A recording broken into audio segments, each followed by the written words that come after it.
আমি প্রায় 1.5 বছর হলো হলিল্যান্ডের লার্ক M2টা ইউজ করতেছি।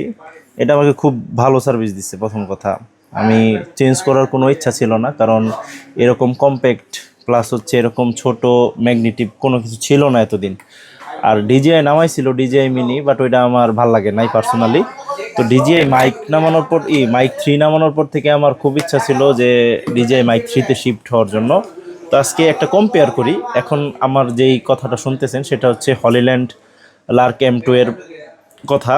আর আমি এখন শিফট করব, আমি হচ্ছে ডিজিআই মাইক 3-তে হচ্ছে শিফট করব। শিফট করার পরে আপনারা ভয়েসের যে পার্থক্যটা আছে সেটা আপনারা খুব সুন্দরভাবে বুঝতে পারবেন যে একটা, আমি যখন কিনছিলাম এটা 18,000 ছিল, এখন 11 থেকে 12,000 টাকা। আর এটা হচ্ছে 34,500 টাকার মতো।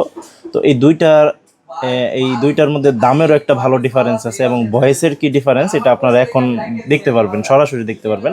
আর রেকর্ড করা হচ্ছে মোবাইল দিয়ে, অবশ্যই মোবাইল আর ক্যামেরার ভয়েস কখনোই এক না, আর ক্যামেরা ওয়াইজও ভয়েস ভেরি করে আর কি। তো আমি এখন শিফট করব।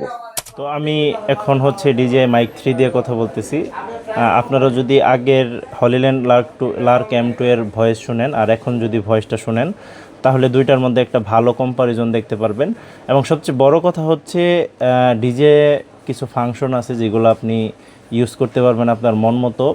যেই সেটিংসগুলো বা ফাংশনগুলো হলিল্যান্ডে নাই, সেক্ষেত্রে আরেকটা বিশেষ বিষয় হচ্ছে এটা রিসিভারটা আমার ফোনে লাগানো।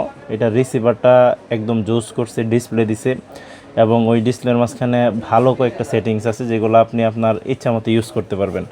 তো আশা করি দুইটার মধ্যে পার্থক্য বুঝতেছেন। তো যাদের যেটা প্রয়োজন নিতে পারেন।